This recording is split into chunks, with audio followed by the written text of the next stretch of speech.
Unsolved disappearances, they really get to you, don't they? I mean, just the thought of a life suddenly vanishing, it leaves so many questions behind, so many what-ifs. And that's exactly what we're diving deep into today, the case of Danielle Johnson. She was 21 years old when she disappeared from Largo, Florida, back in 1989.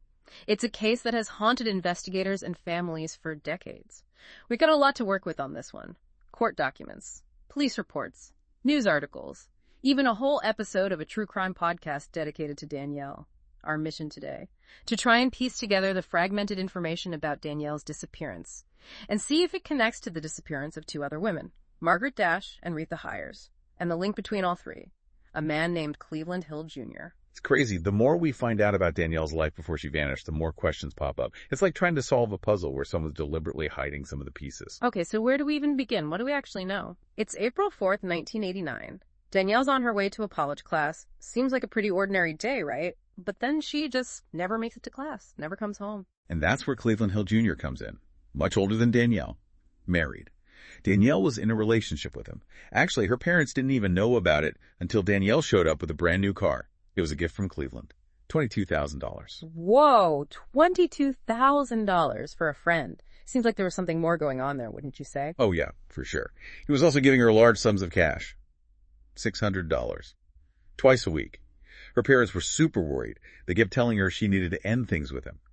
And it sounds like Danielle was having second thoughts herself. I mean, yeah, I'd be having second thoughts too in that situation. So what happened next?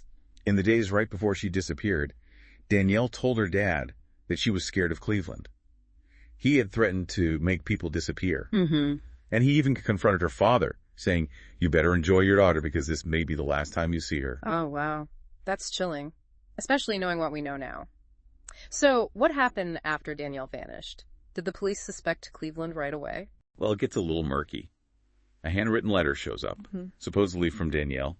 She says she ran away to Orlando, trying to get away from drugs and get her life together. Wait, did investigators actually buy that? It seems way out of character for her. It was tricky, because the letter was in her handwriting. But think about it.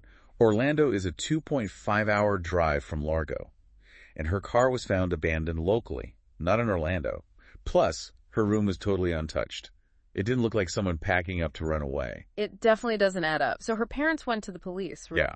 They went to the Pinellas County Sheriff's Office. But the thing is, they didn't really take their concerns seriously at first. Really? Why not? They basically dismissed it as a runaway case. Because she was an adult. Exactly. Do you think that messed up the investigation at all? Most likely, yeah. It happens sometimes. They assume an adult just chose to disappear. But that can be a dangerous assumption. You could lose crucial time and evidence that way. That's true.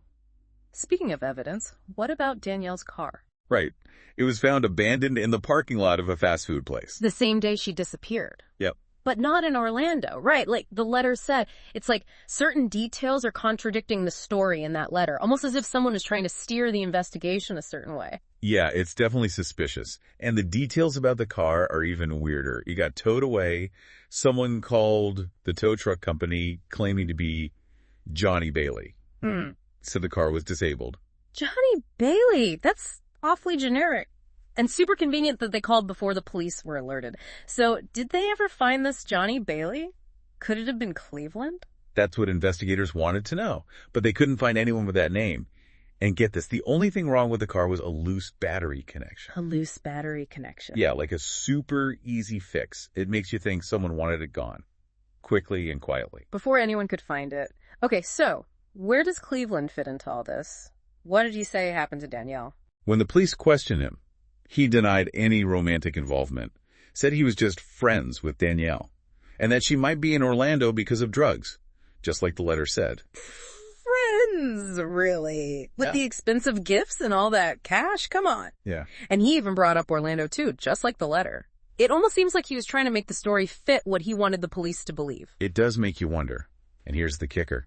Shortly after that, Cleveland gets arrested.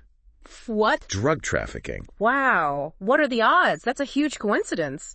Maybe he was trying to blame Danielle right before his own arrest? It's a possibility. And there's another weird detail. During a controlled buy, Cleveland wanted to be paid in bootleg Coca-Cola. Bootleg Coca-Cola? What does that even mean? Basically stolen or illegally obtained Coca-Cola. One of his associates ran a vending machine company. They were going to sell it and make a profit. That's pretty shady. So Cleveland goes to prison. But what about the investigation into Danielle's disappearance? Did it keep going while he was locked up? Sadly, no. It basically stalled for over a year. And during that time, there's barely any information about Cleveland's wife, Betty Jean. It's like she's missing from the story completely. I wonder if she knew about Danielle. Maybe she was even involved somehow. It's possible. There's a lot we don't know. And then, about a year after Danielle disappears, investigators get this tip from a confidential informant. It's about a guy in prison, Joseph Crawford. He used to work for Cleveland, and according to the informant, Joseph knows where the bodies are buried. Wait a minute. Bodies. Plural. You mean there might be more victims? That's what it sounded like, and it sent chills down everyone's spine. All those rumors about other missing women connected to Cleveland. Maybe they were true. So what happened? Did Joseph talk? He's too afraid to. Why? What was he afraid of? He thought Cleveland could get to him anywhere, even in prison, and he was especially worried about his children. It makes you wonder what kind of guy Cleveland really was, if people were that terrified of him. Did Joseph at least give them anything to go on? He did eventually tell them one thing. He said he saw Cleveland digging a big hole one morning, before sunrise. But he wouldn't say when or where. Ugh. It's so frustrating. They had a lead, but it wasn't enough. Do we know who these other potential victims might be? It's not clear if they had any names at that point. Maybe it was just rumors and whispers. And this was back in 1990, long before the internet and all that. Even finding basic information would have been way harder back then. That's a good point. So if there were other missing women, wouldn't there be missing persons reports? You would think, right. And, well, there were actually 2 other women who disappeared, both connected to Cleveland. Their stories make this case even more complicated. Okay, let's hear about them. Well, first there's Cleveland's past. Back in 1968, he was convicted of aggravated assault. And it's pretty disturbing. It involved his first wife, Betty Jean. So just a few days after Betty Jean filed for divorce, Cleveland forced her and her mother into a bathroom at gunpoint. At gunpoint? Whoa! What was he even trying to do? Well, at first, he was going to lock Betty Jean's mother in there, and then kidnap Betty Jean. But then he changed his mind, decided he couldn't leave any witnesses. Oh, no. He shot Betty Jean's mother 4 times, once in the head even, and then he turned the gun on Betty Jean. That's just awful. It's a miracle they both survived that. It really is. And it shows you how violent he could be. When a woman tried to leave him, he'd do anything to stop her. And what happened to Cleveland? Did he go to prison? He did. But first, he only got probation. Probation? For shooting 2 people? I know, right? It doesn't seem right at all. But anyway, he violated his probation and ended up in prison. Okay, so what happened in prison? Here's where it gets even weirder. He supposedly found religion while he was inside.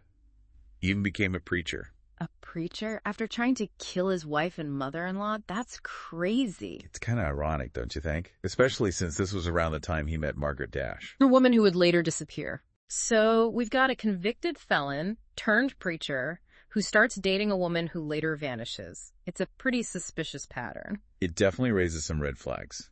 And it gets even more complicated. When Cleveland was paroled in 1971, he and Betty Jean got remarried. Remarried? They got back together. After all that, why would she ever go back to him after something so horrible? It's a tough reality of domestic abuse. It can be so hard to escape that kind of power and control. Yeah, that makes sense. Plus, Betty Jean was just a teenager when they first got married. A teenager, wow. So she was basically a child bride. That's just tragic. And it makes you really question what kind of person Cleveland was, how he treated the women in his life. You're right. It's really important to recognize the signs of abuse and to support those organizations helping people in those situations. Absolutely. Okay, so let's get back to the timeline. 1974, Margaret Dash, who was involved with Cleveland, disappears. That's 15 years before Danielle vanished. So we potentially have a pattern of disappearances connected to Cleveland spanning decades. What do we know about Margaret's disappearance? Well, Margaret tried to end her relationship with Cleveland. Yeah. And he threatened her, said he'd kill her.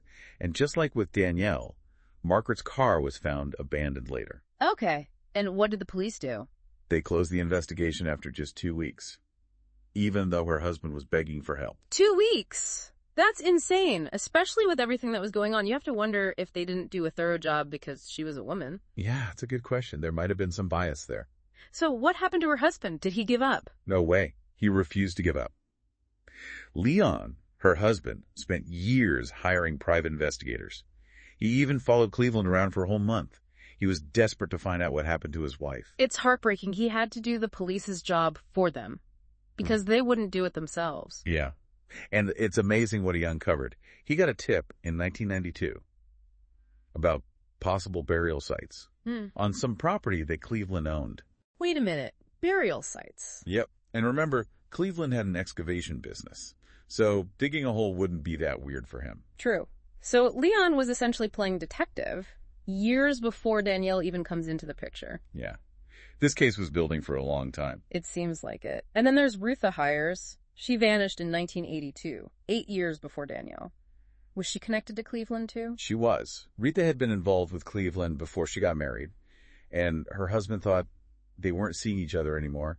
But then, one day, Rita went out to buy laundry detergent. And she never came back. She just disappeared. Yep. Gone without a trace. And this was after being involved with Cleveland. It's starting to feel like a pattern. It does, doesn't it? So did anyone suspect foul play? Well, just like in Danielle's case, a letter showed up saying that Rutha had left her husband for another man. But did the letter mention Cleveland? Not specifically, it just said a white guy. Another mysterious letter. Could it have been another attempt to cover something up? Maybe. And sadly, just like with Margaret, the police didn't really investigate Rutha's disappearance properly. It's like they weren't taking these cases seriously at all. It does seem that way. And it wasn't until Leon started digging around that the connections to Cleveland really became clear. So by 1992, investigators had 3 missing women, all linked to Cleveland Hill Jr. What do they do about it? Finally, in 1993, investigators from Clearwater PD and the Pinellas County Sheriff's Office teamed up. They decided to search one of Cleveland's properties, a vacant lot.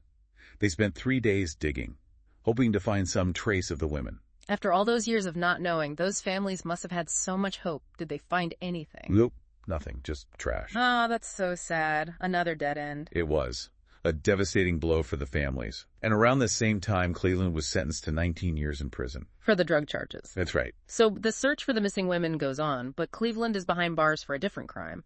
What happened to Cleveland after he got out of prison? He was released in 2008, and he moved to Virginia. Did they ever question him about the disappearances again? Doesn't seem like it. He basically got away with it. It's hard to believe he might have gotten away with all of that. I know. It's a reminder that a lot of these cases never get solved, and the families are left with so many unanswered questions. It's terrible. So, did they ever get any answers? Well, in 2018, investigators tracked Cleveland down. What? Where was he? He was in hospice care, on his deathbed. They wanted to talk to him one last time, hoping he might confess before he died. That must have been their last chance to get some closure for the families. Did he admit to anything? He didn't. He kept denying everything. Yeah. But the investigator said he had tears in his eyes. Really? Tears? Yeah. Was it guilt? Or was he just sad because his son was there with him? We'll never know for sure. That's so unsettling. So Cleveland died without ever revealing what he knew. That's right. He took his secrets to the grave. So is that it? Is the case closed? Well, there's one more thing. In 2022, there was another excavation. Another one? Where? On a property that used to belong to Cleveland. They were developing it for Habitat for Humanity. So even though Cleveland is gone, we could still get those answers. Right. You got it. Never too late for someone to come forward. Maybe they were scared to talk before? Or maybe there's a little detail that didn't seem important before, you know? And now it means something. Okay, but what kind of information could still be out there? I mean, after all this time. Well, let's think about it. Did anyone see Cleveland with any of those women right before they disappeared? Or maybe overheard a strange conversation? We know a lot about his time in Florida, but he lived in Virginia too, after he got out of prison in 2008. Could there be something there that investigators miss? And don't forget, he owned an excavation business. Digging a big hole wouldn't be weird for him. Exactly. Sometimes it's about connecting those little things that don't seem related. Maybe someone remembers him working on a project around the time those women vanished. Or maybe they noticed something off about him, the way he was acting. It's like we need a timeline of his whole life, showing where he was during those key times, who he was hanging out with, what jobs he was working on. You're right. And this is where you, our listeners, can really help out. What do you remember about Cleveland Hill Jr.? Anything at all.